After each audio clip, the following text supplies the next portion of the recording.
Hello student, मैं हूं कन्हैया यादव और आप देख रहे हैं physics 369 the key to concepts.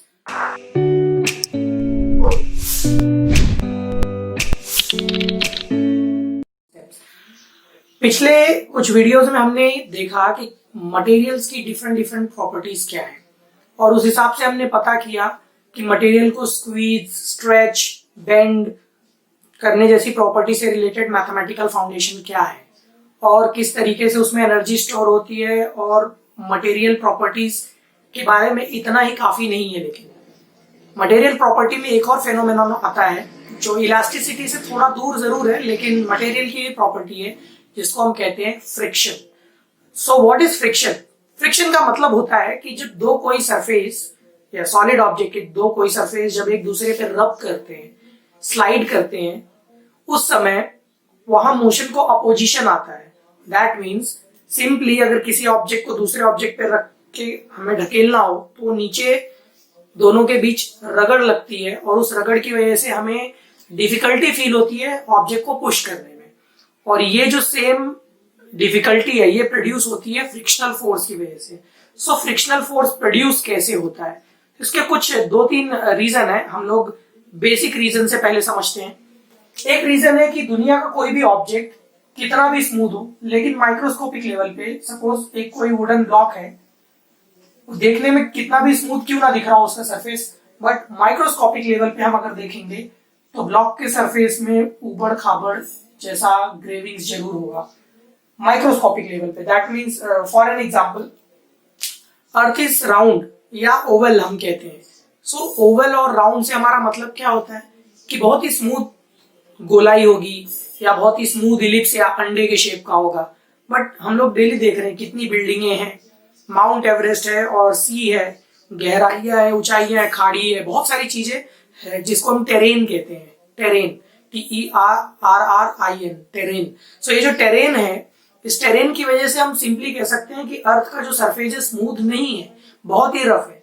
But कितना रफ है अगर वो हम जानने की कोशिश करें तो हम एक नॉर्मल क्रिकेट बॉल और अर्थ को कंपेयर कर सकते हैं।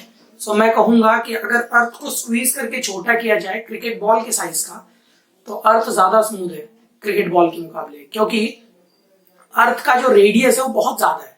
कितना? 6400 kilometre. Mount Everest 8 kilometre, 8.5 kilometre, 9 kilometre max, इससे ज्यादा नहीं है ऊंचाई। सो अर्थ की रफनेस उसके साइज के कंपैरिजन में बहुत ही कम है। बट वहीं क्रिकेट बॉल की बात करें सो कंपेरेबली लार्ज है। उसकी जो स्टिचेस होते हैं कितने ज्यादा उठे हुए होते हैं। अगर स्टिचेस 1 या 1.5 मिलीमीटर भी सरफेस से ऊपर है तो हम लोग उसके रेडियस की बात करें बॉल की तो वो बहुत ही छोटा है, 5 या 6-7 सेंटीमीटर तक होगा।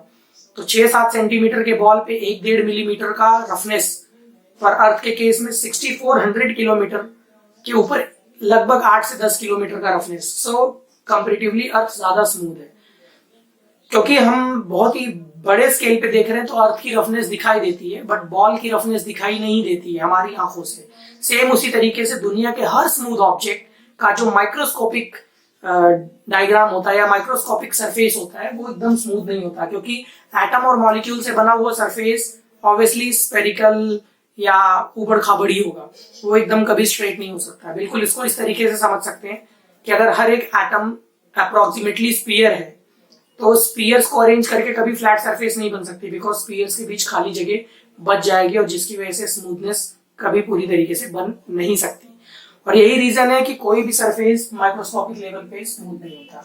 अब ऐसा ही कोई एक दूसरा सरफेस ले लिया जाए या दूसरा ऑब्जेक्ट ले लिया जाए तो उसका भी जो सरफेस होगा वो हर साइड से स्मूथ नहीं होगा। सो फॉर एन एग्जाम्पल, कोई एक दूसरा ऑब्जेक्ट है, वुडन ब्लॉक है, उसका भी सरफेस स्मूथ नहीं है और ये दोनों ऑब्जेक्ट एक दूसरे के पास पास रखे और इस पर रगड़ने की कोशिश करें। इस पार्ट को अगर हम लोग थोड़ा और जूम करें तो हमें पता चलेगा कि इस डायग्राम के अंदर कोई पार्ट बहुत ऊबड़ खाबड़ है, दूसरा पार्ट उसके कहीं ना कहीं पे लॉक हो रहा है। दैट मीन्स अगर अपर पार्ट को मैं स्लाइड करूं एक तरफ तो ये पार्ट आगे जाके यहाँ पर लॉक हो जाएगा या अटक जाएगा, जिसकी वजह से इसको आगे और मूव कराने में थोड़ी परेशानी होगी और एक टोटल फोर्स इस तरफ बिल्ड होगा, जो न्यूटन के थर्ड इक्वेशन से हम बोलते हैं ना, every action has equal and opposite relative reaction. So यहाँ पर इस एक्शन का एक रिलेटिव रिएक्शन पीछे और अपोजिट डायरेक्शन में दिखाई दे रहा है। यही फोर्स ऑफ फ्रिक्शन है। बट इसका मतलब ये है कि सरफेस जितना ज्यादा स्मूथ होगा फ्रिक्शन उतना ही कम होगा। ऐसा एक्सपेरिमेंटली नहीं देखा गया। सरफेस और स्मूथ करने के बाद हमने देखा कि फ्रिक्शन की जो वैल्यू है वो बढ़ गई। सो बाद में पता चला कि फ्रिक्शन की वैल्यू सिर्फ ये रफनेस जो है सरफेस की उस पर ही डिपेंड नहीं करती, जो स्मूथनेस है उसके ऊपर ही सिर्फ डिपेंड नहीं करती, इसके अलावा इस बात पे भी डिपेंड करती है कि एरिया ऑफ कांटेक्ट कितना है। फॉर एन एग्जांपल, इस केस में ऊबड़ खाबड़ होने की वजह से पूरा का पूरा सरफेस नीचे वाले सरफेस के साथ कांटेक्ट में नहीं होगा। फॉर एन एग्जांपल, अगर मैं इस डायग्राम को कुछ ऐसा बनाऊं तो हम देख सकते हैं कि कांटेक्ट पॉइंट एक यहाँ है, एक यहाँ है, हर जगह कांटेक्ट नहीं हो रहा। सो कांटेक्ट के पॉइंट बहुत कम है। पर अगर ये थोड़ा ज्यादा स्मूथ होगा, दैट मीन्स कुछ ऐसा होगा, रफनेस बहुत छोटी होगी तो कांटेक्ट पॉइंट भी ज्यादा होंगे, ज्यादा कांटेक्ट पॉइंट मिलेंगे अगर रफनेस कम होगी तो। और ज्यादा कांटेक्ट पॉइंट होने का मतलब ये है ज्यादा सरफेस, और ज्यादा सरफेस होने का मतलब है ज्यादा से ज्यादा मॉलिक्यूल एक दूसरे की विसिनिटी में आ पा रहे हैं। और हमने पढ़ा हुआ है कि इंटरमॉलिक्यूलर फोर्स नाम की भी चीज होती है दुनिया में, जिसके बेसिक कैटेगराइजेशन दो टाइप के हैं। एक है एडेसिव फोर्स और दूसरा है कोहेसिव फोर्स। कोहेसिव फोर्स में क्या होता है, दो सेम मॉलिक्यूल के बीच का फोर्स ऑफ अट्रैक्शन देखा जाता है, जबकि एडेसिव फोर्स में दो डिफरेंट मॉलिक्यूल के बीच का फोर्स ऑफ अट्रैक्शन देखा जाता है। सो अगर वाटर और वाटर मॉलिक्यूल के बीच फोर्स ऑफ अट्रैक्शन की बात करें तो उसको मैं कोहेसिव फोर्स कहूंगा, क्योंकि दोनों मॉलिक्यूल सेम है। बट वहीं वाटर और वुड या वाटर और प्लास्टिक, ऐसे किसी दो डिफरेंट मटेरियल के मॉलिक्यूल्स की बात करूंगा और उनके बीच के इंटर एटॉमिक या इंटर मॉलिक्यूलर फोर्स की बात करूंगा तो उसको मैं एडेसिव फोर्स कहूंगा। बिल्कुल जिस तरीके से एडेसिव ग्लू आता है दो डिफरेंट मटेरियल को चिपकाने के लिए, सेम उसी तरीके से ये एडेसिव फोर्स है, दो डिफरेंट मटेरियल के बीच के इंटरमॉलिक्यूलर फोर्स को हम कहते हैं। सो ये जो फोर्सेस है ये भी कंट्रीब्यूट करते हैं। तो देखा गया है कि सॉलिड्स में, मोस्टली मेटल्स में, not all solid, mostly metals में होता ये है कि इंटरमॉलिक्यूलर फोर्स कोहेसिव बहुत ही स्ट्रांग होता है compare to extra other molecular force, और you can say adhesive molecular force. So iron का अगर मैं ब्लॉक ले लूं तो आयरन के ब्लॉक के हर एक मॉलिक्यूल या हर एक एटम एक दूसरे से ज्यादा फोर्स अट्रैक्ट करते हैं कंपेयर टू आयरन किसी और चीज को अट्रैक्ट करे। सो इससे ये समझ में आता है कि मोस्ट ऑफ सॉलिड्स में कोहेसिव फोर्स बहुत ही ज्यादा स्ट्रांग होता है, मोस्ट ऑफ, नॉट ऑल, जिसकी वजह से वो अपने आप को इंटैक्ट रखने में काफी सक्षम होते हैं। लेकिन ये कोहेसिव और एडेसिव फोर्स सिग्निफिकेंट चेंज ला सकता है फोर्स ऑफ अट्रैक्शन और फोर्स ऑफ रिपल्शन में। दैट मीन्स फ्रिक्शनल फोर्स है जो उसके अंदर काफी सिग्निफिकेंट चेंज ला सकता है, बिकॉज कांटेक्ट पॉइंट्स अगर बढ़ेंगे तो सरफेस एरिया जो होगा कांटेक्ट में वो बढ़ेगा, और सरफेस एरिया कांटेक्ट में बढ़ रहा है, इसका सिंपल मीनिंग है कि कोहेसिव फोर्स या एडेसिव फोर्स ज्यादा प्ले में आएंगे। अगर ये दोनों सेम टाइप के मटेरियल है, लाइक दोनों वुड हैं, तो कोहेसिव फोर्स एक्ट ज्यादा करने लगेगा। इफ दोनों अलग टाइप के मटेरियल है तो एडेसिव फोर्स अच्छा एक्ट करेगा। बट इन दोनों फोर्स की मौजूदगी की वजह से मटेरियल के बीच फोर्स ऑफ अट्रैक्शन बढ़ जाएगा। सो इससे फ्रिक्शन की वैल्यू में चेंज होती है। बट द क्वेश्चन इज कि फ्रिक्शन करता क्या है। तो हमने अभी देखा कि फ्रिक्शन हमेशा मोशन में अपोज करता है। जैसे कि एग्जांपल के तौर पे हम लोग देख सकते हैं कि जो फ्रिक्शन है वो हमेशा सरफेस के पैरेलल होता है। What do you mean by parallel? किसी सरफेस पे फोर्स दो तरीके से लगाया जा सकता है, एक नॉर्मल और एक टेंजेंशियल, दैट मीन सरफेस के साथ। सो फ्रिक्शनल फोर्स हमेशा टेंजेंशियल होता है, सरफेस के साथ होता है। क्यों? क्योंकि अगर मैं कोई मटेरियल के ऊपर एक ब्लॉक रख के अगर उसको किसी एक डायरेक्शन में फोर्स दे रहा हूं तो ये जब इस तरफ मूव करेगा तो अंदर की इंटरलॉकिंग और एडिसिव फोर्सेस को जगह पे रखने की कोशिश करेंगे और इसको हिलने से रोकेंगे, यानी रेजिस्ट करेंगे मोशन में। सो जो कि डेफिनेशन भी है फ्रिक्शन फोर्स का, the resist in motion, relative motion when two body in contact is called frictional force.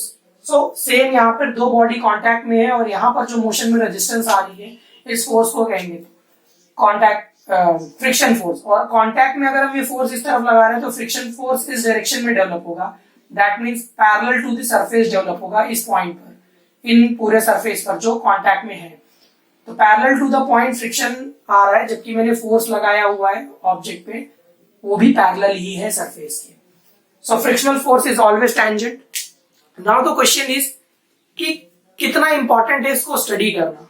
इसको स्टडी करना उतना ही इंपॉर्टेंट है जितना इंपॉर्टेंट फिजिक्स का कोई और ब्रांच को स्टडी करना है। रीजन ये है कि फ्रिक्शन फोर्स एक बहुत ही बड़ा रोल प्ले करता है मॉडर्न मैकेनिक्स में। आजकल जो मशीन्स हैं, इंडस्ट्रियल रेवोल्यूशंस हैं, अलग अलग टाइप के व्हीकल्स हैं, ऑब्वियसली वो भी मशीनें, इंजन्स हैं, मोटर्स, बियरिंग्स, ये सारी की सारी चीजें जो है ये फ्रिक्शन के ऊपर काम करती हैं। इवन हम जो चलते हैं वो भी फ्रिक्शन की वजह से ही चल पाते हैं। हमारे पैर और जमीन के बीच फ्रिक्शन नहीं होगा सो हम लोग स्लिप होकर गिर जाएंगे। और ये एग्जाम्पल देखने को मिलता है जब फर्श पे झाड़ू या पोछा लगा होता है, सोप साफ करने के लिए जमीन पर गिरा हुआ होता है, तो ऐसी जगहों पर फ्रिक्शन बहुत कम होता है और आदमी स्लिप होकर गिरने के चांसेस बहुत ज्यादा बढ़ जाते हैं। So friction is very useful thing. Friction की मदद से ही हम चीजों को होल्ड कर पाते हैं। अगर हाथ और इस मार्कर के सरफेस के बीच अगर फ्रिक्शन ना हो तो ये चीज हाथ में पकड़ा ही नहीं जाएगी, स्लिप होके गिर जाएगी, जैसा रेत के साथ होता है। क्योंकि रेत के साथ हाथ में अच्छा फ्रिक्शन नहीं होता और रेत फ्रेजाइल भी होती है थोड़ी। सो फ्रिक्शन बहुत यूजफुल है लाइफ में, हर एक एस्पेक्ट में, अगर हम क्लासिकल वर्ल्ड में रह रहे हैं तो। अब क्वेश्चन ये है कि फ्रिक्शंस कितने टाइप के हैं? सो फ्रिक्शंस जो है वो बेसिक 3 टाइप के हैं, but not to always to mention that कि फ्रिक्शन लिक्विड्स में भी हो सकता है, गैसेस में भी हो सकता है, but the thing is it has different name. हम यहाँ सिर्फ मैकेनिकल प्रॉपर्टी पढ़ रहे हैं सॉलिड्स की, सो हम सिर्फ सॉलिड की बात करेंगे। सो जो फ्रिक्शन वाला फेनोमेना है वो सॉलिड और फ्लूइड 2 टर्म में बढ़ जाता है। सॉलिड के अंदर हम उसे फ्रिक्शन कहते हैं, लेकिन फ्लूइड में हम उसको विस्कस कहते हैं। दैट मीन्स लिक्विड के बीच जो फ्रिक्शन होती है या गैस मॉलिक्यूल्स के बीच जो फ्रिक्शन होती है उसको हम विस्कस या विस्कोसिटी टर्म से डिनोट करते हैं। और सॉलिड और लिक्विड के बीच जो फ्रिक्शन होता है उसको हम ड्रैग बोलते हैं। मतलब किसी फ्लूइड के अंदर कोई सॉलिड मूव कर रहा है जिसमें फ्रिक्शन हो रहा है तो उस फ्रिक्शन को हम ड्रैग कहते हैं। बट जब हम बात करते हैं ओनली सॉलिड्स की, तो सॉलिड्स के अंदर 3 बेसिक टाइप के फ्रिक्शंस हैं। वो 3 बेसिक टाइप के फ्रिक्शंस कौन से हैं? सबसे पहला फ्रिक्शन है static friction. What we mean by static friction?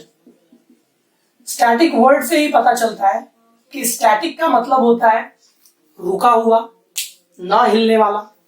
इसलिए स्टैटिक फ्रिक्शन में मोशन नहीं होगा, ये बात कंफर्म है। So what do we mean by that? किसी प्लेटफॉर्म पे एक कोई ऑब्जेक्ट रखा हुआ है, इस ऑब्जेक्ट को हमने इस डायरेक्शन में पुश किया किसी फोर्स F से, at the same time contact place जो है वहां पे एक रिवर्स फोर्स डेवलप होगा जो कि होगा फोर्स ऑफ फ्रिक्शन। बट यहां कोशिश ये है कि F and this capital F, that means force we applied and force of friction, which is only I am writing as F, can be maximum at equal. That means applied force cannot be greater than frictional force.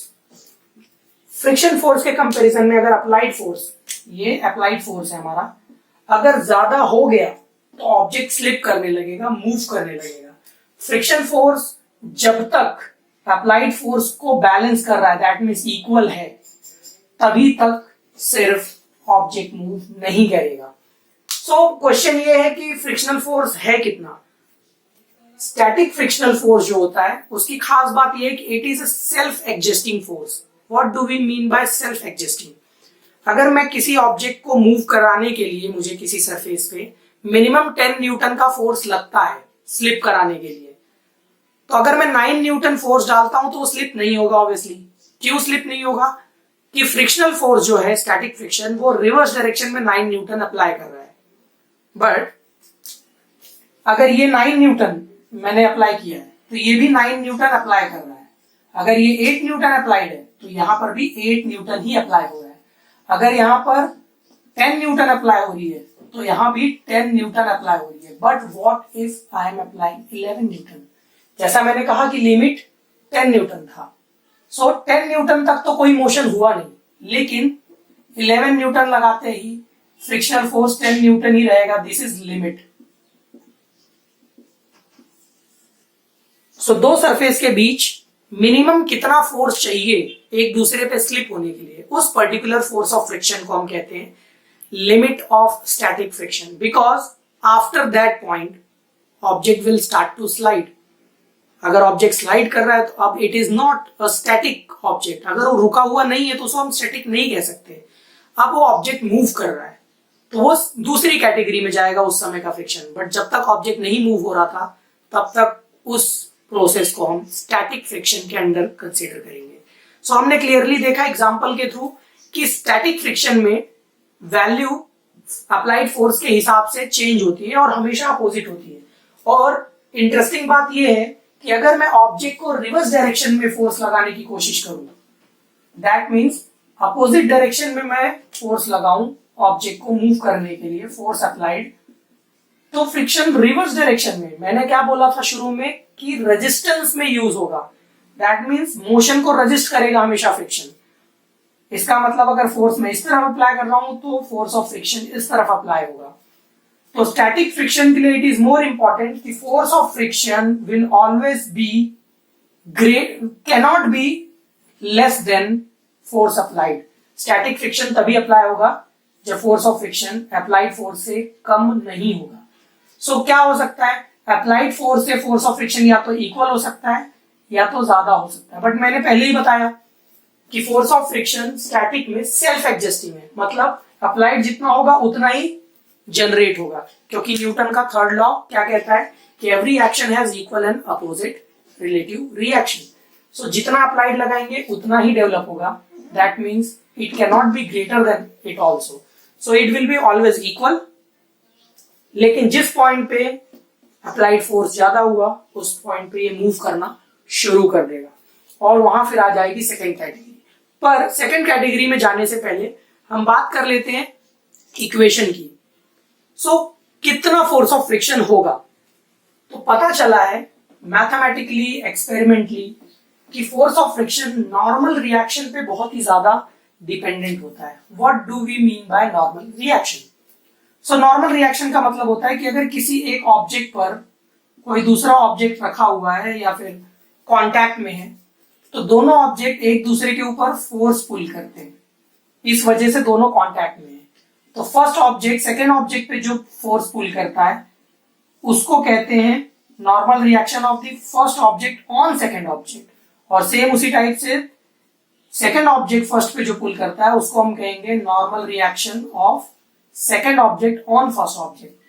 So again with the Newton's third law, these two must be equal, क्योंकि ये उसको ढकेल रहा है और ये इसको ढकेल रहा है और दोनों एक दूसरे के कांटेक्ट में है। जितना फोर्स ये उस पे लगाएगा उतना ही वो इस पे लगाएगा।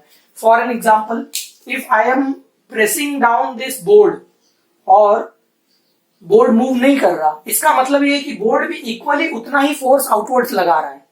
सो जितना फोर्स मैंने लगाया है वो नॉर्मल रिएक्शन है बोर्ड के लिए, बिकॉज बोर्ड के सरफेस पे परपेंडिकुलरली पड़ रहा है वो, तो नॉर्मल का मतलब ही परपेंडिकुलर होता है। और एग्जैक्टली मेरे हाथ के पाम के ऊपर बोर्ड परपेंडिकुलरली आउटवर्ड फोर्स लगा रहा है, इसका मतलब ये है कि बोर्ड भी नॉर्मल फोर्स बाहर की तरफ लगा रहा है। बट इसकी एक लिमिट होगी ना, कि मैं जैसे जैसे फोर्स बढ़ाता जा रहा हूं दीवार का भी फोर्स बढ़ता जा रहा है, दैट मीन्स दीवार जो फोर्स मुझ पे लगा रहा है वो एक तरीके का सेल्फ एडजस्टिंग फोर्स है। सो normal reaction is also self adjusting force, कि जितना उस पे लगाओगे उतना ही वो भी इस पे लगाएगा with the respect of Newton's third law. अब स्टैटिक फ्रिक्शन में भी ये चीज बहुत ही यूजफुल हो जाती है। क्यों यूजफुल हो जाती है?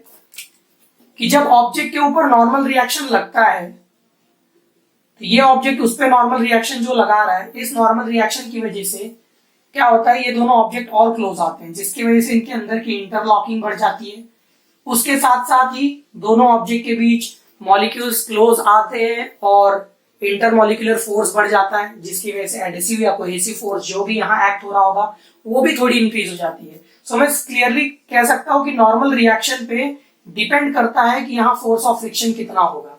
जितना ज्यादा ये दोनों एक दूसरे से लॉक होंगे, जितना ज्यादा अट्रैक्ट होंगे, मोशन में उतनी ज्यादा प्रॉब्लम आएगी। इसका मतलब ये है कि जो भी फोर्स ऑफ फ्रिक्शन है, अगर मैं मोशन इस तरफ कराना चाहता हूँ फोर्स ऑफ फ्रिक्शन इधर डेवलप होगा। तो ये और दोनों जो चीजें हैं, नॉर्मल रिएक्शन और फोर्स ऑफ फ्रिक्शन, ये दोनों एक दूसरे से कोरिलेटेड है। जितनी ज्यादा तेजी से ये दोनों एक दूसरे को प्रेस करेंगे उतना ही मुश्किल होगा इसको मूव करा पाना। इसका मतलब मैं कह सकता हूं कि फोर्स ऑफ फ्रिक्शन, और एस का मतलब है स्टैटिक फ्रिक्शन, क्योंकि हमें और दो कैटेगरीज पढ़नी है। तो ये फोर्स ऑफ स्टैटिक फ्रिक्शन है, ये डायरेक्टली प्रोपोर्शनल है नॉर्मल रिएक्शन के। सो हम क्लियरली देख सकते हैं कि मटेरियल का नॉर्मल रिएक्शन बहुत ही क्रूशियल रोल प्ले करता है फोर्स ऑफ फ्रिक्शन के केस में। अब किसी भी दो मटेरियल के लिए, कोई भी दो मटेरियल के लिए फोर्स ऑफ फ्रिक्शन और नॉर्मल रिएक्शन का ये जो रिलेशन है वो डायरेक्टली प्रोपोर्शनल होता है, और मैथमेटिकल सेंस में हम इसको एक कांस्टेंट के थ्रू भी लिख सकते हैं, और इस कांस्टेंट को मैं कह रहा हूं static friction coefficient. What do we mean by static friction coefficient? Static friction coefficient एक कांस्टेंट है जिस कांस्टेंट को किसी भी पर्टिकुलर सेट ऑफ ऑब्जेक्ट, क्योंकि दो ऑब्जेक्ट के बीच ही होता है फ्रिक्शन, इसीलिए सेट ऑफ ऑब्जेक्ट के बीच के नॉर्मल रिएक्शन को मल्टीप्लाई करें तो हमें फोर्स ऑफ फ्रिक्शन मिलता है। या हम लोग लिख सकते हैं एन को इस तरफ लेकर कि mu S is equal to F of S divide by N. We clearly see कि ये भी एक फोर्स है और ये भी एक फोर्स है। दो फोर्स का डिवीजन एक यूनिट लेस होगा, दैट मीन्स दोनों के यूनिट कैंसिल हो जाएंगे और हमें एक नंबर मिलेगा जो एक प्योर नंबर है, और ये प्योर नंबर जो है ये स्टैटिक फ्रिक्शन ऑफ कोएफिशिएंट कहला रहा है, बिकॉज हम लोगों ने जो फोर्स लगाया है उस हद तक लगाया है कि ऑब्जेक्ट स्लिप नहीं होना चाहिए। ऑब्जेक्ट स्लिप कब तक नहीं होगा? जब तक हम इतना फोर्स ना लगाएं कि वो लिमिट के बाहर हो जाए। इसलिए टेक्स्ट बुक्स में या कुछ किताबों में एफ एस की जगह एफ एल भी देखने को मिल सकता है। एफ एल का मतलब है फोर्स ऑफ लिमिटिंग फ्रिक्शन। सो कितना फोर्स स्टैटिक फ्रिक्शन की लिमिट का है उस फोर्स को एफ एल करके भी कुछ जगहों पर लिखा हुआ मिलेगा। So doesn't matter, it is just a matter of symbol. S लिखो एल लिखो कोई प्रॉब्लम नहीं। सो स्टैटिक फ्रिक्शन का coefficient limiting friction divide by N से हम कर सकते हैं, मतलब नॉर्मल रिएक्शन और फोर्स ऑफ लिमिटिंग फ्रिक्शन का रेशो जो है वो म्यू एस कहलाता है, और ये जो म्यू एस है ये एक प्योर नंबर है। अलग अलग मटेरियल के सेट्स का अलग अलग होगा।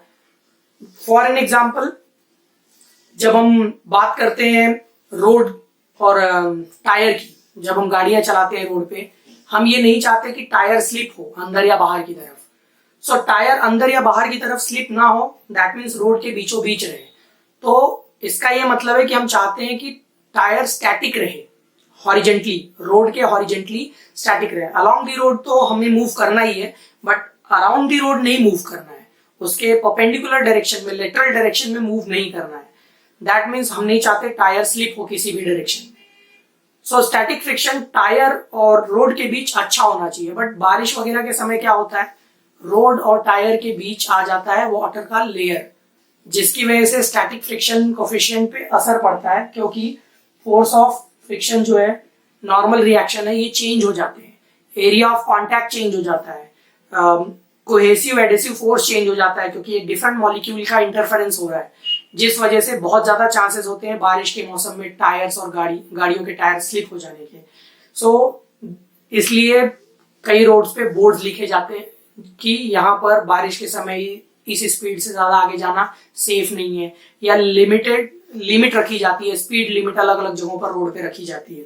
सो इस बात का ध्यान देना चाहिए, और वो स्टैटिक फ्रिक्शन ऑफ कोएफिशिएंट के ऊपर डिपेंड करता है। सो परफेक्टली स्लिपरी ऑब्जेक्ट क्या होगा?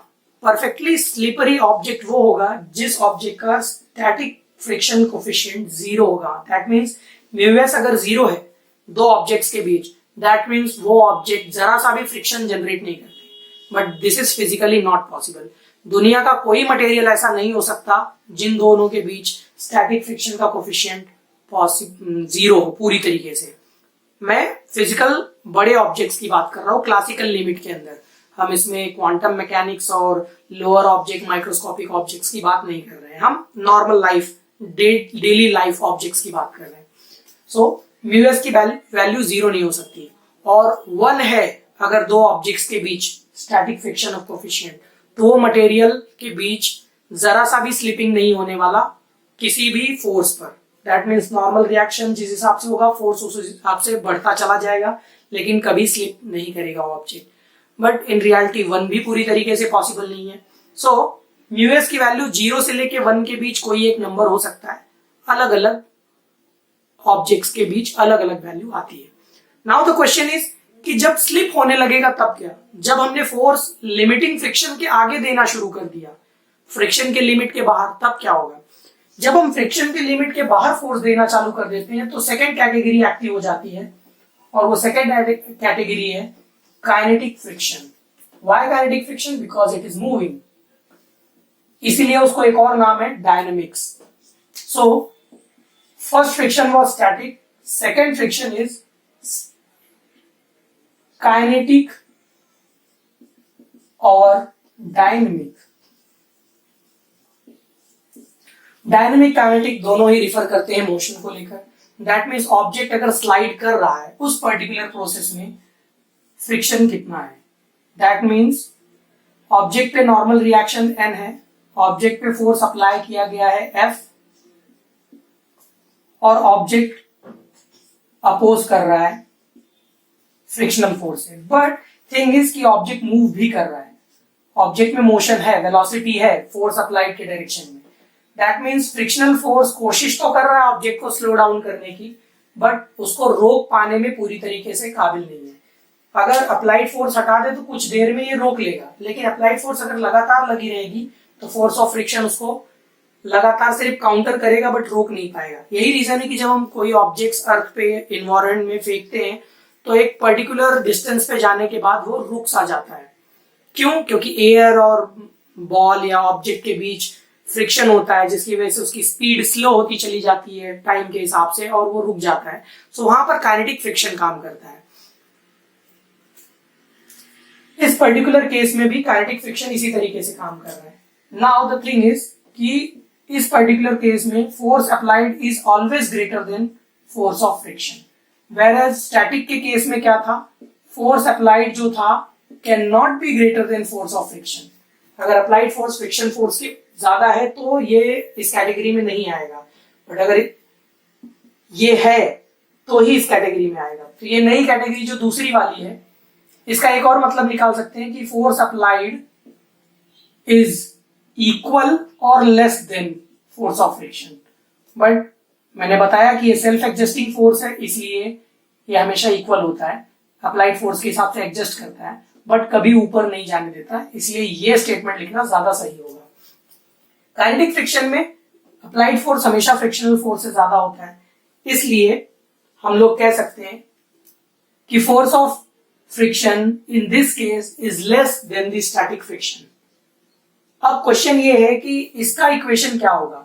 तो एक्सपेरिमेंटली पता चला है कि डायनेमिक या काइनेटिक फ्रिक्शन जो होता है स्टैटिक फ्रिक्शन के कोफिशिएंट से काफी कम होता है, क्योंकि जब ऑब्जेक्ट एक दूसरे पे स्लिप करना शुरू कर देते हैं तो इंटरलॉकिंग का टाइम नहीं मिलता। मतलब ऑब्जेक्ट जब एक दूसरे पे स्लिप करना शुरू कर देते हैं तो जो इंटरलॉकिंग रहती है वो ऑब्जेक्ट को थोड़ा बहुत ऊपर जंपिंग करवाती है, जिसकी वजह से माइक्रोस्कोपिक लेवल पे इंटरलॉकिंग का टाइम नहीं मिलता मोशन में, और मोशन में इंटरलॉकिंग का अगर टाइम नहीं मिल रहा है सो जो मॉलिक्यूल्स हैं उन दोनों मटेरियल के ज्यादा क्लोज नहीं आ पाते, एडहेसिव और कोहेसिव फोर्स भी अच्छी तरीके से एक्ट नहीं कर पाते, और ऑब्जेक्ट के बीच फ्रिक्शन बहुत कम हो जाता है।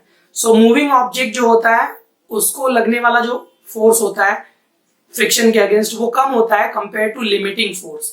That is why kinetic friction का फोर्स हमेशा कम होता है स्टैटिक फ्रिक्शन के लिमिटिंग फोर्स।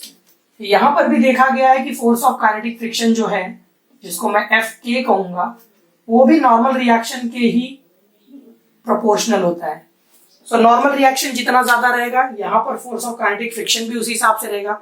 लेकिन क्वेश्चन ये है कि किस स्पीड पे ऑब्जेक्ट मूव कर रहा है, वो बहुत ही इंपॉर्टेंट रोल प्ले करता है नॉर्मल रिएक्शन की वैल्यू में। दैट इज व्हाई अगर एक्सपेरिमेंटली इस चीज को ड्रॉ किया जाए और पता किया जाए कि 0 स्पीड से लेके एक सर्टेन लिमिट तक की स्पीड तक नॉर्मल रिएक्शन दो ऑब्जेक्ट के बीच किस तरीके से चेंज होता है, तो देखा गया कि बहुत ही लोअर स्पीड पे नॉर्मल रिएक्शन ज्यादा होता है और बहुत हाईयर स्पीड पे नॉर्मल रिएक्शन बहुत कम होता है। लेकिन एक सर्टन क्लासिकल रेंज जहां स्पीड बहुत कम ना हो या बहुत ज्यादा ना हो, उस केस में नॉर्मल रिएक्शन में कोई सिग्निफिकेंट चेंज देखने को नहीं मिलता। इसका ये मतलब है कि नॉर्मल रिएक्शन में ज्यादा चेंजेस नहीं आते, सो वी कैन से कि एक क्लासिकल लिमिट के अंदर जहां वैल्यू स्पीड की बहुत कम भी ना हो बहुत ज्यादा भी ना हो, ऐसे जगहों पर force of kinetic friction normal reaction के डायरेक्टली प्रोपोर्शनल होता है और नॉर्मल रिएक्शन बहुत माइन्यूट अमाउंट में फ्लक्चुएट करता है, इसलिए हम इसको कांस्टेंट समझ सकते हैं एक मीडियम रेंज ऑफ स्पीड पे। सेम मैथमेटिकल कंसेप्ट डालेंगे तो यहां पर कांस्टेंट मिलेगा जिसको हम कहते हैं म्यू के, जहां पे म्यू के का मतलब है कोफिशिएंट ऑफ काइनेटिक फ्रिक्शन, जैसा कि कोफिशिएंट ऑफ स्टैटिक फ्रिक्शन देखा था उसी तरीके का।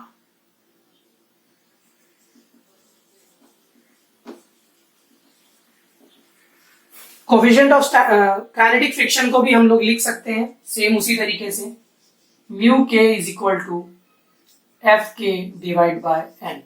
Same here, force divided by force is unitless quantity, so mu k is also a dimensionless number, a pure number. Mu k coefficient of kinetic friction is also a pure number, और इसकी value generally उन्हीं दो objects के बीच static के comparison में कम होती है। Static friction का कोफिशिएंट दो ऑब्जेक्ट का जो भी होगा, उन्हीं दो ऑब्जेक्ट का काइनेटिक फ्रिक्शन कंपैरेटिवली लेस होता है मोस्ट ऑफ द केसेस में। अब आप आते हैं थर्ड केस में। जो थर्ड केस है वो है रोलिंग फ्रिक्शन। रोलिंग फ्रिक्शन इन दो फ्रिक्शन से अलग क्यों है? उसका एक बेसिक रीजन ये है कि रोलिंग में सरफेस ऑफ कांटेक्ट लगातार बदलते रहता है। किस तरीके से वो हम लोग देखेंगे।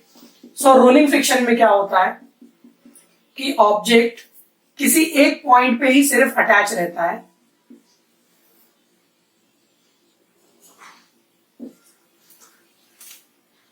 अगर कोई एक सरफेस है उस पे कोई सर्कुलर ऑब्जेक्ट है या रोलर टाइप का या व्हील टाइप का कोई ऑब्जेक्ट है, तो उसका कांटेक्ट पॉइंट किसी एक पॉइंट पर होता है, किसी एक जगह पर कांटेक्ट करता है वो, और उस एक पर्टिकुलर कांटेक्ट पॉइंट जो होती है, जब ये रोल होगा कुछ देर बाद यहां पहुंचेगा तो एक नया पॉइंट होगा और ये पॉइंट इधर पहुंच चुका होगा किसी नए जगह पे।